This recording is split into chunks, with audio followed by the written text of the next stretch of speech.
Hello, this is Steven. And this is Megan.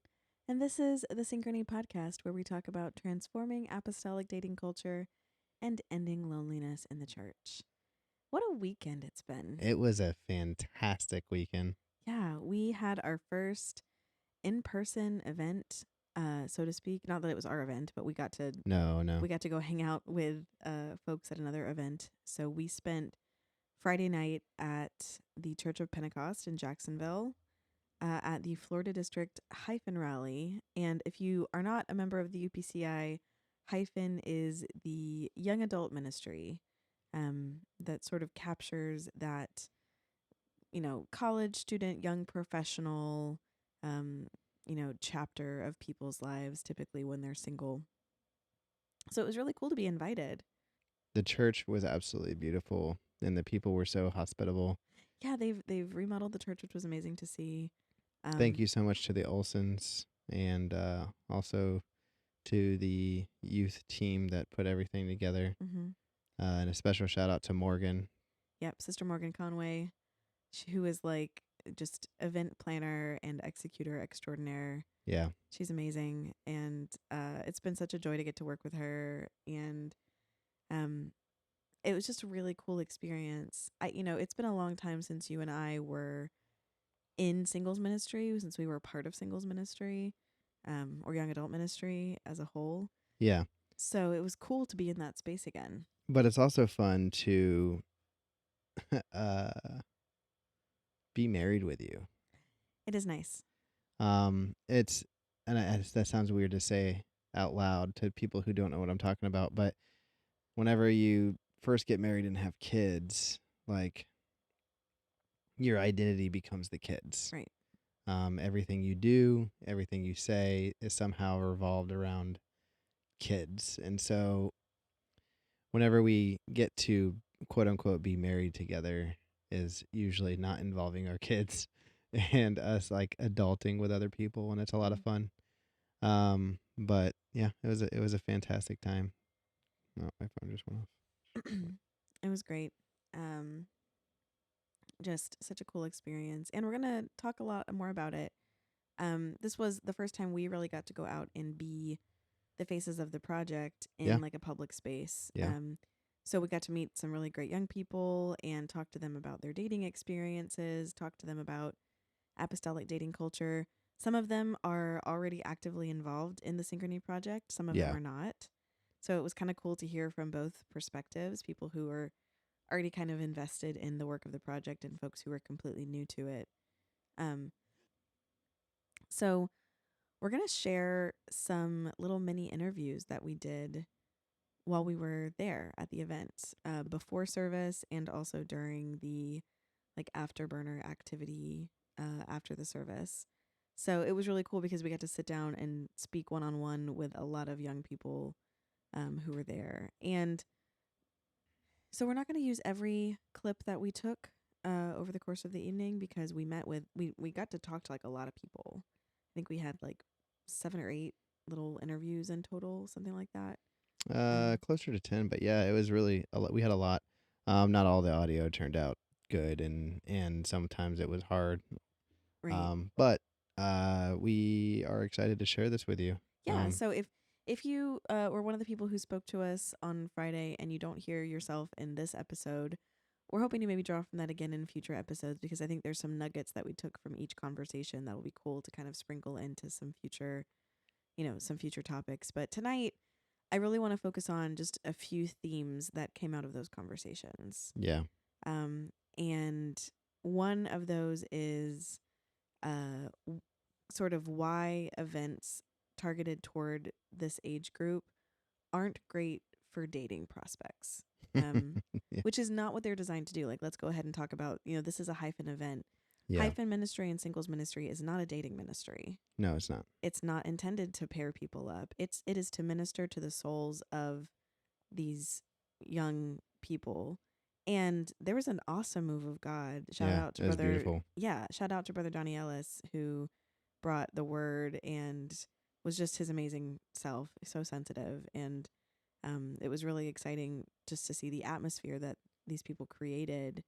But these events are not intended to be dating events. And yet historically in our church culture, we've sort of said, oh, go to singles events, go to singles conferences, meet someone at these events. So there was a couple of times where we spoke to people and it became clear that like it's just not the right space for dating, No, it's not. right? So I want to start off with a couple of those conversations and then we'll talk about some of the other themes that come up later on. Yeah. So the first interview is with someone that I actually grew up with in my home church, and she no longer goes to our church or the church that I grew up in. She's moved around to go to school and to work in other churches. But it was cool to catch up with her and get her perspective. So, yeah, we'll start with that one first. All right. Sounds good. Here is Alyssa. My name is Alyssa. I am 27 years old, and I am an elementary school teacher. Okay, so Alyssa, secret's out. Like, you and I have known each other for like 100 years. Like, we Bible quiz together, lots of history. So I'm familiar with sort of like the dating landscape that you and I both grew up in. Talk me through, like, what do you feel like is the main challenge that singles in our part of the world face when it comes to finding somebody to date? Like, what's the biggest barrier? I think the hardest part of it is just because we're already such kind of even if you go to a quote unquote big church, it's still such a small pool to begin with. Right. And those are the people that you see in and out every day, every week, however often your youth group meets together, or your young adult group meets together. But you also get to see the best and the worst of them at times. Yeah, there's like too much familiarity. Yes. Right. Like there's, by the time you really start getting interested in like, maybe it's like, I can't do that one because I know this. I can't do this guy because, wow, that's a whole thing. Right. And not from like a place of judgment, but just from like I think we're really trained in just our culture that like mystery is a big component of the dating experience. Like, meeting a tall stranger and yes, all of the books tell you that. Right. Yeah, they're gonna wander into a room and take our breath away, and that's gonna be the thing. So the people that are close to us who are like really familiar, even the ones who like potentially could be a good fit, I think we're just really primed to not see them as an option because of that familiarity. Absolutely. I mean, every romance book you ever read, it tells you about this dark and mysterious stranger that just shows up, and then now you're intrigued because there's this mystery, and then whatever happens after that, it's okay because they were mysterious at first. Right. What was like when as you were growing up, like what were the places where you expected them to sort of show up in your life? I don't really know that I had a defined space growing up because I was very introverted and withdrawn, so everybody else would kind of go to conferences or services or whatever and talk about, oh, that guy's cute and this guy's cute, quiz trips, Yeah. Especially like extravaganza or nationals where you have a lot of other people you can interact with. You're tracking their point score. They're looking at all of that, and I'm just focused on why I'm there. I'm like, oh, well, this is a service, so I'm. And in quizzing, you came to win. Like, Yeah. I mean, you don't have to, like, I will brag on you so I don't put you in an awkward position, but you wiped the floor with people your entire quiz career. Well, very gently and gracefully. The last year was a little rough, but, we're not going to talk about that. Paul and Romans is a whole untamable beast. It happens to all of us. Listen, we all hit our down year eventually. Yes, my down year was my entire quiz career. So I feel like, but like, that's the thing. If you have something to do at those events, like, you're not going to spend time. If I have a purpose for being there, then my purpose for being there is whatever that purpose is, and not necessarily I'm here to look at all the potential young men I could be dating. Right. And it's not like there's an actual space where that's the purpose. Like, I feel like it takes a very particular personality to walk into a social space like Youth Congress. I mean, huge amount of social pressure, right? Like an overwhelming amount of social stimulus. And identify someone who you don't know as a prospect. Like, yeah, you're not at your best, and because we grew up in kind of an environment where we're not really taught to look for values or really explicitly taught what we need to be looking for in a potential partner. Yeah. At least not that I can remember. It's like, okay, now I go into this space and I have no idea what to do with all of that's going on around me. What's something now, like if you were speaking to a single young man or the single young men out there who aren't sure what to do to demonstrate that they're a potential option, right? Like, what catches your eye about people now? I really think right now what catches my eye is a sense of humor, but Mm. not just like, the corny jokes. A lot of guys like corny jokes. I like corny jokes. Right. But I really look for like something that's kind of witty. Someone who's You know, like someone, sharp. or it's just something that's a one-off, really quick thing that's really easy to miss if you're not paying attention. Mm. And then I'm like, I recognize that Yeah. because that's kind of in line with how I do things and That, my like, humor. subtle, dry kind of Something that humor. if you blink and you miss it. I love that. That's Yeah. so cool. And it shows the value of you having to really like connect with someone on a personal level in order for that to work, because you Mhm. have to be in the space where you could notice that about someone. Right. Guys, you heard it here first. You got to be working on your one-liners. And we're not talking about pickup lines. We're talking about quick one-liners in response to things. Yes. The pickup lines, I can do without those. Sounds like y'all had a lot of good times. We did. We did. We went on. We were in the back of many a minivan together, going back and forth to Bible quizzing trips when I was in high school. That's cool. Yeah. So what was your takeaway? So I think Alyssa brought up a really good point that people who are really familiar to us, sometimes you sort of get taken out of the potential pool of matches. And we talked a little bit about how we look for mystery as a component of attractiveness. That's something that women in our culture have kind of been, taught to some degree to look for or seek after. And people who are known to us, who are familiar to us, don't carry that mystery. Yeah. But I think also, like, if we take this event just as like a microcosm, and like, let's be real, the opinions that are shared in these interviews aren't necessarily representative of every single person. Oh, sure. Certainly not every apostolic single person. We're looking at a very small sort of sample size here. But let's just take this event as kind of a test case. How many churches do you think were there represented by the people who were there? Half a dozen, maybe. Yeah, it was a pretty cozy group. Yeah. It was a Friday night. A lot of these folks have jobs. A lot of them were from churches that were within an hour of driving distance. Yeah. So they already kind of knew each other. Mm-hmm. Like, it was pretty clear that a lot of them hang out in other contexts, or they've been around each other quite a bit, right? Like, from a dating mindset, everyone there is a known entity. Yeah. And I don't know everyone there well enough to know whether sure. or not Yeah, there's like matching potential that's under the surface, and there might not be, right? Because it's also a small group.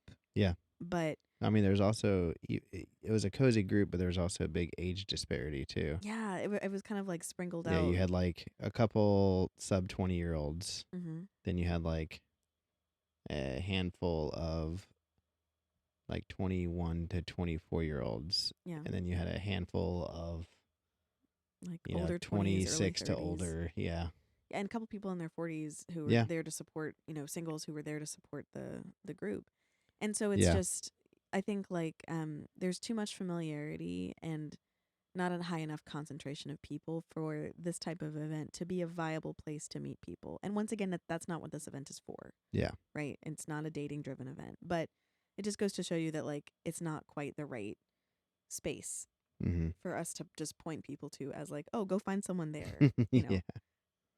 Um, I mean, to be fair, there was a couple accidents that also prevented people from being able to show up to the conference, and we had to push it half an hour late. But yeah, not accidents with church no, people, just no, traffic like traffic that made it accidents. difficult.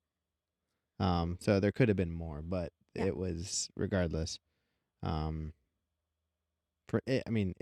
From what I remember, it doesn't seem much different from when we were in Hyphen. No, I mean, and I think, like, again, Florida is a very heavily populated church district, right? Yeah.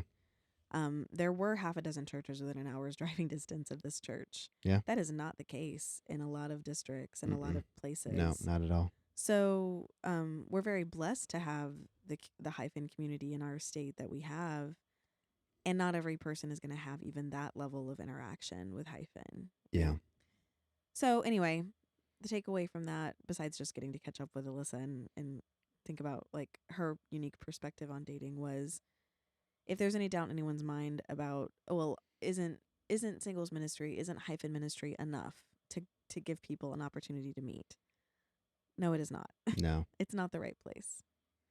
But I also think like the next person we're going to chat with is Morgan Conway, who is a dear friend and one of the people who was really like instrumental in running this event. Like she coordinates and plans a lot of the events for her church. The other reason why it's really hard for these events to work as networking or dating events is because if you're an involved young person, you're involved. Yeah. Like you don't have time to be scouting. No, like she was everywhere. Yeah. In this conference. I mean, like she was just making sure everyone was comfortable and just like effortlessly orchestrating things at a high level. But I don't think I ever saw her sit down. No, not for long. Right. Just to do the interview. Yeah. Thanks, Morgan, for taking a few minutes of time just to sit with us. But like, I think that's another point that we want to think about is like, if you're thinking about a single person who is really invested in the work of the church, events like this where they're highly involved are also not going to be easy for them to kind of get into for a dating prospect. Yeah. All right. Up next is Morgan's interview. Hi, my name is Morgan, and I am 32, and I do training and development. So, Morgan, we are at the event that you have helped orchestrate and coordinate, and you have your hand in like all kinds of different pockets of ministry. Like you and I have known each other for a long time. Yeah. You've always been like really involved. I feel like I'm like giving like a leading question. Is it harder to date as a woman who is like deeply invested into the work of the church? Like, what are these events like for you where you're like, these are the social events where singles hang out. Like, what are you doing while this is happening? My goal at these events is never for myself. I want to set the environment for other people to make those connections because that's like super important for me. It is harder, like when you are so involved or, you know, you have so many things on your plate, because even asking that out of a potential spouse is like, hey, like, are you okay with this? And like, are you okay with the amount of time this takes up? And will you help me with it is like another part of that too. So yeah, because this is like your heartbeat. It's not just like you're doing it because you're bored. Right. Like this has been sort of a passion for you. It's like ingrained in me, like since a young child. Like church doors are open, you're there. Like you're finding ways to serve and help, which is great because it blesses the kingdom of God and it blesses others. Hopefully, that's what my goal is. That's why I do it. But it can go. You get there at home alone afterwards, and you're like, oh man, like. Did I miss out on something? Did I miss out on a connection that I was supposed to make? And that's not even always because you're doing something. Was I too afraid to start a conversation or too afraid to put myself out there? So you start having all those like spiraling thoughts after the fact. I think that totally, I mean, I feel like that's really relatable. Like just in the time that we've been here talking to people, like it's nerve-wracking to like hang out and have to suddenly go start a conversation with someone, especially if you feel like you're going to interrupt them, you're going to like step into their world.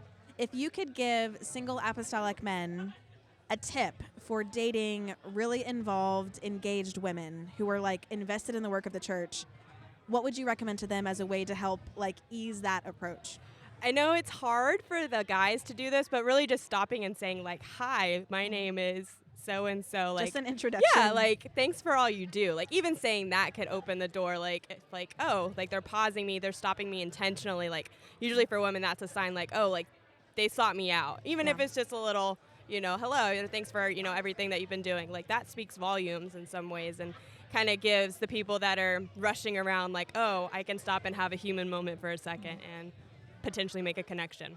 Absolutely. Yeah. I think that just people don't realize how low the bar is. Like it's just a starting conversation. Like it's you don't just have to tell me your life story right on the spot. Yeah, you're not going to ask for their blood type or like, you know, how many ministries they're involved in out of the bat. You just want that initial connection. And it's so hard, especially at these events, right? Like you don't know age ranges, you don't know marital statuses, you don't know relationship statuses. Yeah. So it can get a little deflating when women are the only ones showing up to these events sometimes. So the message I'm hearing is, guys, show up and then don't be afraid to just walk up and start the conversation. Exactly. Simple as that. You're fantastic and wonderful and bubbly and amazing, so I can only imagine that any guy who walked up and started a conversation with you would have an amazing time. Yeah. So, all right, guys, you heard it here. Go start your conversations. Go say hi. That was so good. Yeah, I love her. Yeah. I got to say, first of all, this is new to us and doing the interviews. During that one, Megan progressively talked faster and faster. Till the end of it, you sound like a turkey call. I know. I get so like excited and like hyped, and the adrenaline was like so high for this whole event. Yeah, I've always been a really fast talker, so this is just you guys getting a window into what my family has teased me about for my entire life. People always used to tell me when I was little that I should be an auctioneer. So that's an encore career if matchmaking doesn't work out. If matchmaking doesn't work and jazz singing doesn't work. Yeah, we've got the beekeeper and the auctioneer. That could be a thing. I could see that. That's true. We can run some cattle farm. Yeah, we'll branch out. Okay, so I think the takeaway for Morgan is like gentlemen, if you are a guy who's attending singles events and you're looking to connect with driven, passionate, apostolic women, like check to see who's running the event. You know? I mean, I gotta say though, like from a guy's perspective, that would have been incredible advice to me at a teenager. Yeah. Because as a teenager, when you like someone or you're attracted to someone, or not even just a teenager, but it's easier to get caught up in this as a teenager. You overthink your reactions and their reactions to what you're going to do or say. Yeah. And so her just saying, like, come and say hi. Express and be intentional. Yeah. You don't have to be weird about it. Just come over here, say hi, and that shows her that there was expressed interest there and that you took time to consider her, which now in marriage, that like is totally valuable information just from a marriage perspective. Yeah. Stopping your day and saying, "Hey babe, how are you doing?" Yeah. You've told me that and it's very valuable to us, so I can only imagine it, can be a good green flag for those guys out there.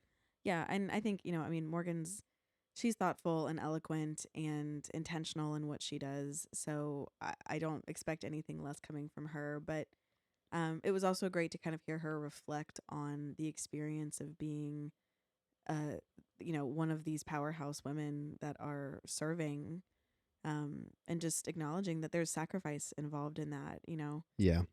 So I appreciate her and just her sharing thoughts. But now we're going to go check in on one of our gentlemen that I spoke to. There was actually a really good gender balance at this event. Yeah. Like, I want to say. There was. I don't think, everyone's like, oh, there's always more women than... Like, I don't know that there was much of a disparity at this particular event. I mean, I don't know the disparity based on age, but yeah, there was definitely a decent amount of... Yeah, it was a pretty good guys. balance. Yeah. We ran an icebreaker, so I was kind of looking to see, like... Oh, that's true. How things shook out. And yeah, it was pretty good. So... We're going to go talk to Ben, who was lovely. I don't think I'd ever met Ben before. I mean, I think we'd seen each other at camps and stuff, but I don't think I'd ever really sat down and probably not. Talked to him. We're 5 years older than him. I mean, at camp meeting, like we've been around the district, right? Yeah. But it was really nice to get to talk to him and hear his perspective. Yeah. He was so like gentle and really... He was very thoughtful. Yeah, very thoughtful. And he's really passionate about his emergency service job right now, and it's a really cool perspective that he has. So if y'all ever get to meet Ben, he's a cool guy. Yeah, he's also, I mean, he's in ministry. He's just got a huge heart and clearly, a call on his life. But the thing that really sticks out to me about this conversation, and I kind of wanted to seed people's thoughts with this as they listen, is like Ben really feels a lot of pressure to be ready to date, right? To meet the expectations of potential partners. Yeah. Well, why don't we let the recording say it? I do. I just wanted to put that out there to people so that they could be looking for that as well, because I think that's kind of the thread that shows up in his conversation. Oh, okay. And it's interesting. So here's Ben. Here we go, Ben. My name's Ben. I'm 27. I work in the emergency department at a hospital. Amazing. Okay, so Ben, as a apostolic guy in sort of like the singles community, what do you feel like is the hardest thing about the dating space as an apostolic? Like, what's the most challenging thing? So probably one of two things if I can do two, but Yeah. first, everybody knows everybody. Yeah. So the pressure of if you make a quote unquote mistake or if it doesn't go well, it's kind of a small world, so people talk. So that pressure's there. Yeah. And two, from my perspective, the pressure of people want you to have it all together before. So from at least my perspective, I would like to have everything ready for a wife before I get into that space, even though I know that may not always be the practical or realistic goal. Yeah. So it feels like the expectations are really high, like from the start. Like you've got this really high bar set for you. What do you feel like? What do you feel like you have to have ready before you're kind of able to initiate a relationship? My point of view is I want to be able to provide a stable and secure household. Yeah. First and foremost, Yeah. that someone can come into and be that helpmate, Yeah. so they don't have to worry about like if the bills are paid or not, or if something's covered or not. I love that. I mean, like starting a marriage with a good basis of financial health does kind of get you farther ahead where you're not going to have to stress about the finances, right? And making people feel really comfortable with that. Do you feel like when you're ready, the opportunities will be there, or do you feel like it's hard to find people that are good potential matches for you? Can I say both? Yes. Yeah. So I think also if you serve in ministry at all, just the church people are still people. Yeah. So whether it's right or not, they like to talk either way. So if you are in a public ministry position, Yeah. which I am currently, Yeah. the pressure of people put too much into appearances. So I think it's both me being ready and like seeing the opportunities, but not wanting to pressure that person into it, not letting that. So I tend to look outside of my local body personally. A theme that I'm seeing kind of come through is like there's a really high risk if you make a mistake, right? If you choose the wrong person, if you get into a difficult experience with someone because of how close-knit everybody is and because you have this position of authority in ministry that you're trying to kind of protect and shield, right? What would make you feel really safe and comfortable approaching somebody? Like what would she need to do or how would she need to sort of act to make you feel like, okay, this is going to be a safe opportunity for me? Probably time, Yeah. just as in giving me time to talk, because I could talk to anybody. So just being open to having that conversation. Yeah. And just being there, like, connecting, being willing to have the conversations about, whatever topic, because I tend to go that route. I'm like very research based, and I like to talk about a lot of different topics. You like to go down a rabbit hole every once in a while. Yeah. And yeah. So just being open and available to that, and I'm very family oriented as well. So not being a stranger to one another's families, that would probably be the biggest thing of, it's at the end of the day, the family communal aspect is very important in any kind of progressive relationship. So someone who's willing to kind of explore, it sounds like someone who's curious both about you and what you're interested in, but also in the reason why you are the person you are, right? In the family that kind of you came up in, and sharing their experiences with you as well would be really important. My family and their family, because it goes both ways, of course. Yeah. Like I want to know your family, be plugged in with them just as much as I want them to be plugged in with mine. That's awesome. Well, thank you so much for sharing with us.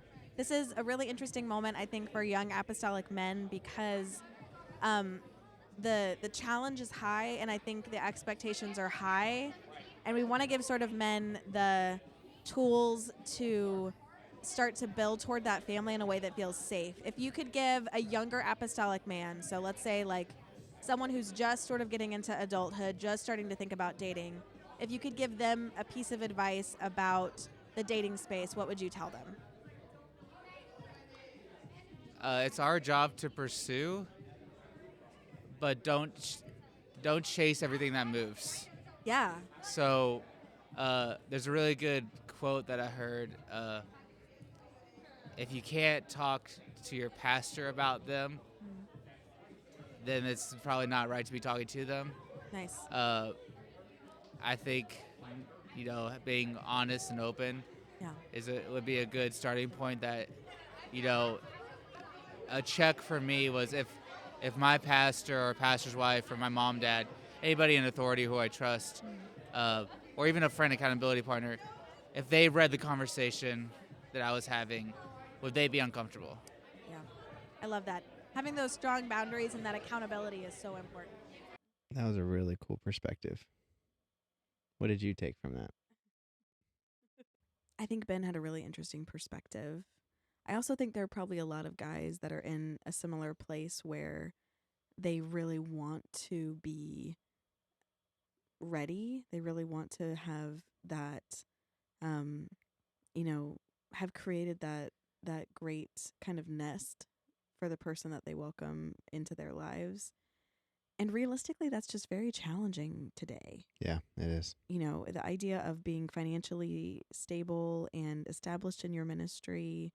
We haven't really dug into this topic too much, but there's this really high expectation, I think, for men in our Western society to be fun-loving and frivolous all the way up until they're like 25, and then there to be this sudden change where like, okay, now they're financially set up and ready to go and with a well-established career. So what he's describing, the pressures of getting all of that in order before you even enter the dating space, I think is just a real challenge, and a lot to ask, Yeah, you're going to have to find someone that also agrees with that perspective. Yeah. It's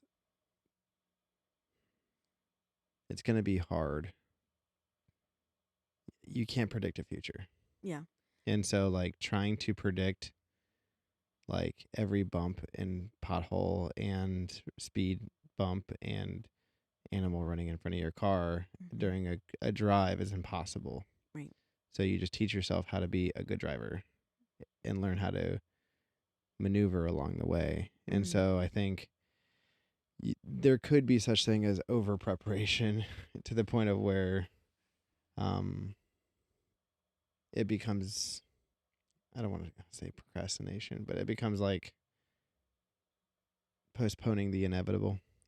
Yeah, or, I think another way to kind of look at this, and I don't know how much of this applies to Ben's situation in particular, but I don't think we should expect perfection from potential dating partners or from ourselves in the dating space. Yeah. I think we should be really committed to doing the work to get to where we believe God has called us. Yeah. I think the danger of waiting for everything to be perfect is that if you have this perfect scenario where you have the right job, the right amount of income, maybe you've bought a house, whatever it is, whatever your scenario is, whatever your ideal situation is you can accidentally misread like typical trials you go through in relationships. Because if it's no longer the right scenario anymore, is it now wrong? Like, is it now like if anything takes you outside of the kind of perfect scenario you'd created in your mind, do we throw it all away? And I've had friends who have waited for them to be ready to get married, or waited to be ready to date, and they waited a long time waiting for that perfect scenario. Yeah. And I don't know if we don't know Ben well enough to know where he is in any of this. We're extrapolating out to sort of like larger experiences. Yeah. But it did make me think about those things of like, man, how much pressure are people putting themselves under to have everything together? That's a lot of pressure. Yeah. Right. Before putting themselves out there, and I don't think you have to be perfect to be a great option for someone. But also, I don't think you should go into it haphazardly either. I think you should do some planning. I think you should do things. So like, I don't want to be completely one pendulum swing one way. Right. I think there is a balance to it. So the next interview I'm excited to dig into, because this is kind of a good segue. So we're talking to another young guy. This is Gabriel. And Gabriel is, I think he's 22, so he's just at the beginning of his career. He does not sound 22. No, he's very mature. Well, no, his voice is just incredibly deep. Yeah, Andy has a deep voice. But he has some interesting thoughts about, like, we talk a little bit about what, where he learned about dating, like his influences, what taught him about what dating was supposed to look like. And he just has some interesting things to say about the kind of like messy learning process that happens with dating. Yeah. And I thought he was just really honest and funny, and I think it will resonate with a lot of people. Awesome. Well, let's listen to it. Okay, this is Gabe. My name's Gabriel. My age is 22. Mm-hmm. And right now, I was currently studying nursing. It's more like a medical background, and then that's it. You're still kind of exploring your career options, figuring out where that's going to go. When you were growing up, where did you learn about dating? Like, what were the things that were teaching you about what dating was supposed to look like? Do you remember? That's kind of like interesting, but no one like ever specifically showed me what dating was supposed to be. You didn't get the manual? No. My mom always told me, like, anytime I had like interest in a girl or whatever, she was really supportive, and like she tried to help me understand what to do. I know whenever I like first started looking into girls and like stuff like that, our youth leaders, we actually here at our church, we have like guidelines Amazing. to help you. I love that. Like, just to have a framework. Yeah, it kind of protects you, but like they do like group dating here and stuff like that. So like whenever I wanted to do dates, it's interesting. Whenever I went to date, I only really went to date older people than me. Yeah. So like it was like I had to find groups that could work with that. And like whenever I first started dating, it was literally just me, my friend, and then like whoever the girl was or whoever she wanted to bring or whatever. Yeah, and it sounds like kind of the Wild West. Like, I mean, tell me if this is different from a guy's perspective. Like, growing up as a girl in the church, we had like a ton of influences to kind of tell us like what dating and relationships were going to be like. And none of them, at least for me, not many of them were church influences, right? Like, we were getting fed a lot of very romantic and relationship driven media, like books, and even like the clean TV and movies were very geared toward relationships. Yeah. I imagine for guys it's kind of different. Like, I feel like there's not the same emphasis on that, but I could be wrong. Like, did you feel like you had a kind of a template for what it was going to be like when you got to the age that you were going to start dating? So like culture wise, I may have like seen like how a relationship is supposed to be, but everything that I've learned over the years of dating or whatever, I've kind of learned on my own. Yeah. Trial and error. Yeah, trial and error, which is bad because people happen. don't deserve the trial, like, but it is like, what it is. You should not have been subject to my trials. And then my dad, like, it's interesting because whenever I started dating, I like met the issue of like being young and like learning how to treat a woman, because like I feel like a lot of guys don't actually understand that. Yeah. Even if they're raised in like a good traditional household. Right. My dad always taught me kind of like how to treat girls and stuff like that, or like showed me with my mom, but I don't think it really set in until like maybe the first or second relationship I was in that I actually like learned like ways to support each other, like healthy habits, stuff like that. Yeah, that makes a lot of sense. I think it's really difficult, especially, I mean, I love that you had parents that were both really invested in the process for you. I feel like a lot of young people who might not have both parents speaking into their lives about it really get shortchanged because they aren't given that template. And you had that support and still had to go do the practice to really figure it out. Okay, so if you could give let's say young single women, right? So the opposite gender. Yeah. If you could give them one tip about how to interact with single apostolic guys in the dating space based on what you know, what you've learned, what would you tell them to do? I would say singles in my generation, try and find something that you can do yourself that you like that can also allow you to connect with other people. Nice. And then another thing is like always to understand that if you're young, people are learning. Yeah. And then if you're older, it's okay to have set like what you expect. Like it's okay to expect things and to have like standards and guidelines. I think it's really important to communicate to them that you do have these guidelines and these things that you expect within a possible relationship. Yeah. And if they can't respect that or if they can't uphold that, they're not necessarily like honoring you or what you want, Yeah. you know?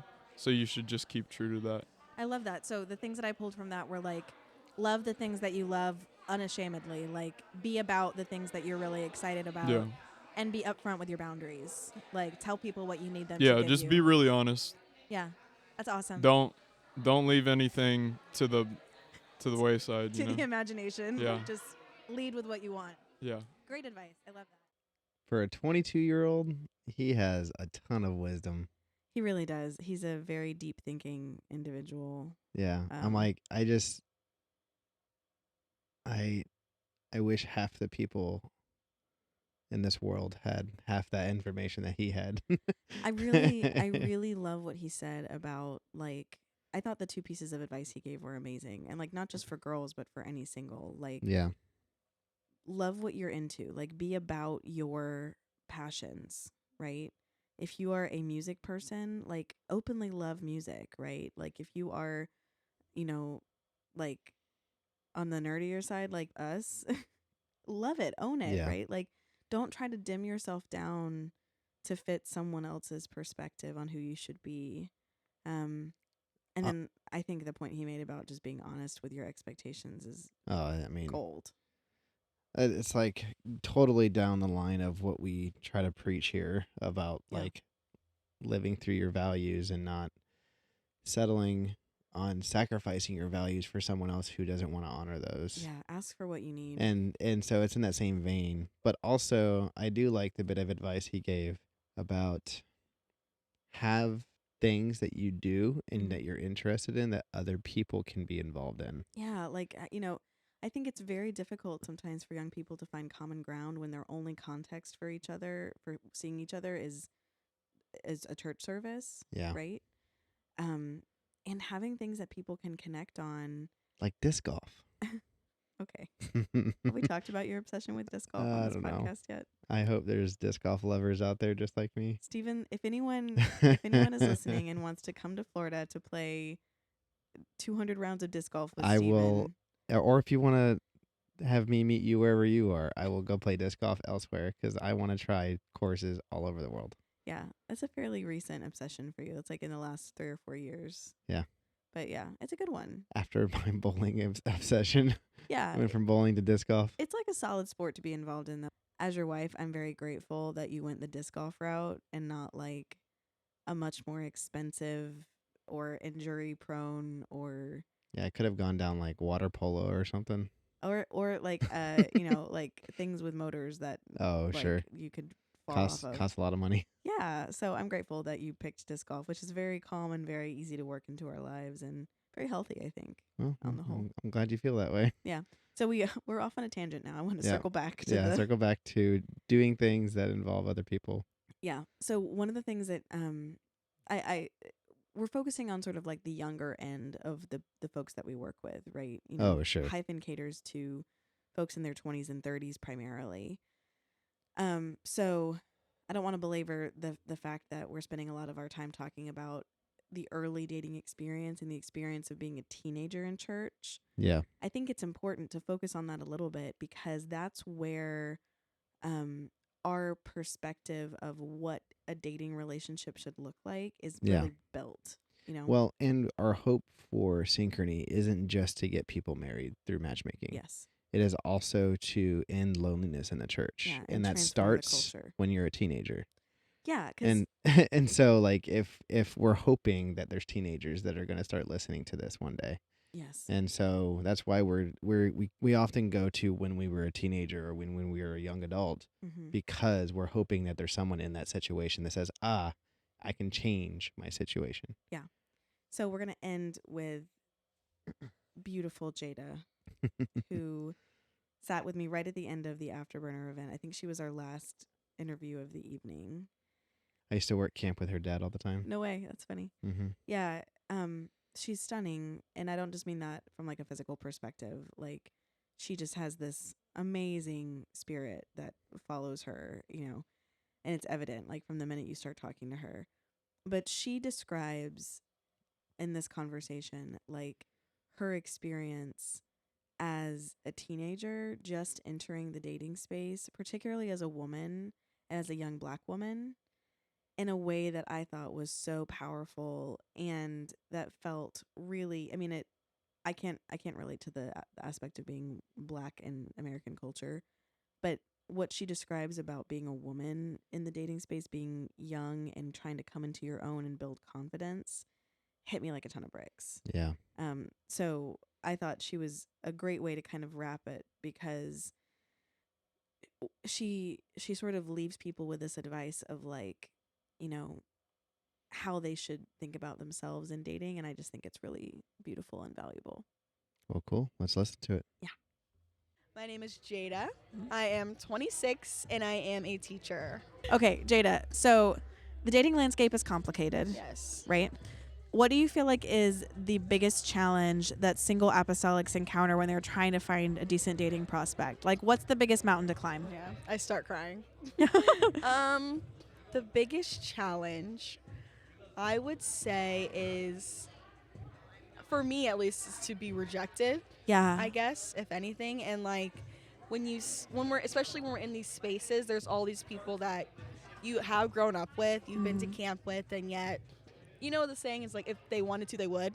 Yeah. It's like, if they really wanted to. I'm 26, so There's that fear of Yeah. like, hey, if they haven't by now, like, right then it's not gonna happen. that's really Yeah. hard. I was talking to someone earlier about how difficult it is to date among the people that you've grown up with. Yes. Because they know everything about you. They know your Everything. mama. They know like Yes. all your history. Yeah. And there's that weight of familiarity Yeah. that like makes it really hard. Yeah. What could a guy do? Like, let's just say any single guy who, you know, sees you at an event or something and wants to approach you. What could a guy do in that first conversation to make you Right. feel really comfortable and at ease? What can a guy do? I would say probably make a joke Yeah. or something. Look at me would be really cool. Like make a cold eye Yeah, contact. acknowledge me maybe would be really awesome. The bar is low. Yeah, the guys. bar is in the dirt. Yeah, breathes my air. Possibly that's fine as well. Yeah. But I would say maybe make a joke or a greeting would be great too. Yeah, it's. I feel like people are. We've gotten so like boxed into our one little group Yes. of people that we're Yes. comfortable with, and it's that extra step of just like making eye contact and Yeah. saying like, "Hi, it's really Yeah. nice to meet you." Yeah. Like, what are you? It's just so foreign to us. Yes. Yeah, it's insane. What would be if you could kind of like take? Let's just say like you had the ability to just speak to apostolic single men, right? Oof. Like just broadcast a message to them and say like, this is the piece of wisdom I want to drop to you about how to approach single apostolic Yeah. women. Like, what's the one piece of advice you give them? Piece of advice. I feel like right now, I feel like men think they're on the same playing field as us. Huh. You know, like they want to be wooed too. Yeah. Like they want to be, you know, taken out. They want us to go to them. Uh-huh. And I feel like we're not like that, or like we're not used to that. Yeah. So I would say just do it, Yeah. I guess. Take the Just leap. do it.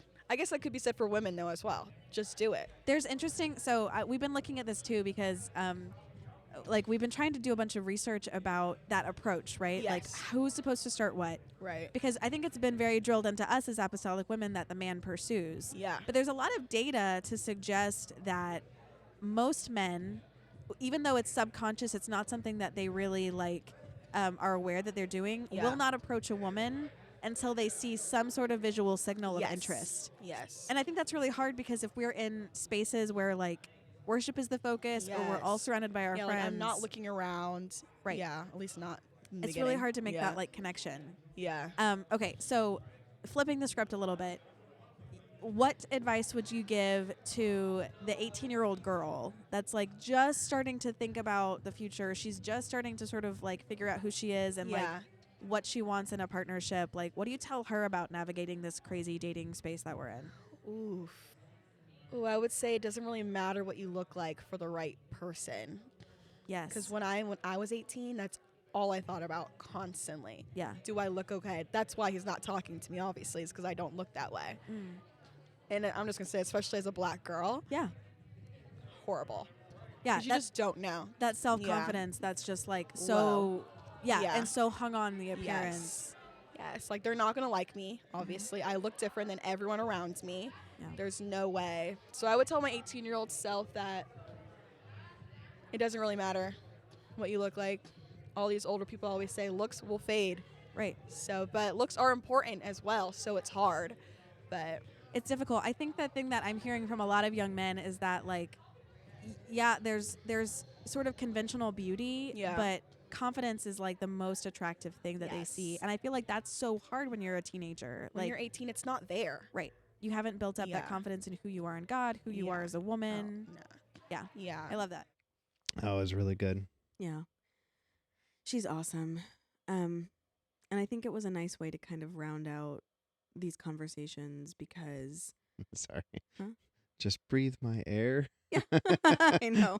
That's all it takes, y'all. Yeah, No. I'm hoping that if there are single people that are hearing this who really struggle in these social spaces, that they'll take what their peers have said and give themselves grace about it, you know, Yeah.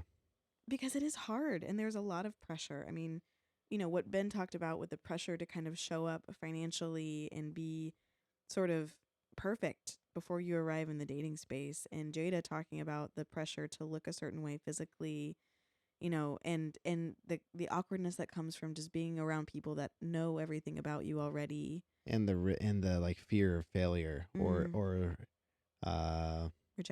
Rejection, but also like that failure following you among your peer groups. right? Building a reputation. Yeah. You know, I think that young people have to be really resilient in the dating space these days. I mean, even when we were kids, we didn't have, I say kids, even when we were teenagers, we didn't have Facebook. We had MySpace. We had like, Yeah, we it was, had it was things, just but like no starting. one really used it to update about real things. Right. We weren't. Nowadays, everyone plasters everything. Yeah, and I think there's just So there's no privacy. right. The pressure is immense, and I think, you know, I've heard youth leaders and parents, as we've gotten into this space, express frustration almost Yeah. about their teenagers or their young person's hesitancy to move into certain aspects of the dating world. And I just want to point out that they're in a very difficult position, Yeah, it is. and it's not their fault, right? The culture that, you know, the Western dating culture has cultivated this high pressure cooker of the dating landscape, right? That Yeah. they're in. Our church culture in some ways adds to that pressure. Yeah. And we don't have the space where people feel like they can do the experimentation that Gabriel was talking about, you know, Yeah. to figure out where their limits are and how they interact with other people. I mean, you have to graduate high school, go to college because college is apparently the only place you go to after high school. Yeah, I think that's a stereotype that a lot of people find themselves falling into. Whether or not they have a career path they want to follow. Right. is what I mean by Right. that. I'm not saying I completely endorse college if it is a career path that you're passionate about, want to go towards. Right. I'm not a fan of wasting money for the sake of a degree. No, not like as a default. Yeah. But then they go through all these college degrees, then they get out, and now there's all this pressure to be successful. All meanwhile, you have to maintain your relationship with God, your Right. church community, and somehow find time to meet people and build connections. At events like this one, which was beautifully orchestrated, very well Yeah. organized and put together, and still was mostly people that had grown up together. Yeah. And it's not intended. Yeah. And nothing against the Hyphen event. It's just not, its intention is not for dating. No, and for good reason. Like, I want us to really underscore that there is a role for Hyphen and singles ministry and Yes. ministries that speak to the souls of these young people and have a passion for discipling them during that season because of everything we just described. Like, Yeah. the pressures they are under are immense, and they need those ministers that are really focused on fighting for their souls during this time. And that is true. And they also need spaces where they can date. Yeah. And where they can meet great prospects and where they can have those direct conversations about their values and priorities. Yeah. And one thing we haven't really said much is the dating spaces that are available to secular culture Mm-hmm. are not safe spaces for apostolics. No. And what I mean by that is not even the Christian ones. No. Because, any of the dating apps, any of the websites, any of the matchmaking services that are for broad Christians, Mm-hmm. I mean, we all know our doctrinal differences. Like, Yeah. it's a whole, like, it's like we're like the 1% of the Christian, of the Christian Right. scene. So even stuff that's catered to Christians is still, you have a whole layer of, hey, let me see if I like this person. Oh, awesome. This person's amazing. Oh, they are said X other Christian denomination. Right. Or they and are a person who wears a cross and has a fish sticker on the back of their car, and that's the extent of their Christianity. yeah. And so it's one of those things that there is not a space for apostolics to meet people and feel safe knowing that their doctrinal beliefs are the same. Right. So, anyway, backing out of that soapbox, which we will stand we will on. always fall back Yeah, to it. we will stand on that time and time again. I want to say just another huge thank you to the Florida District Hyphen, to The Church of Pentecost. Yes, everyone who was involved in this event. Special thank you to Sister Olson. Yeah, she sat down and invested into us. Yeah, the first lady of this church is just incredible, and she herself is very passionate about, creating great kingdom marriages. And I felt like I could just sit at her feet and glean wisdom for hours if we had the time. So it was a wonderful event for us. It was an amazing way to interact with everyone. Thank you to the folks who sat down with us and spoke to us and were so vulnerable and honest. Yeah. And were willing to put up with our shenanigans as we were figuring out how to do this in person. Yeah. Shout out to you, babe. You really killed like the whole mobile sound setup thing.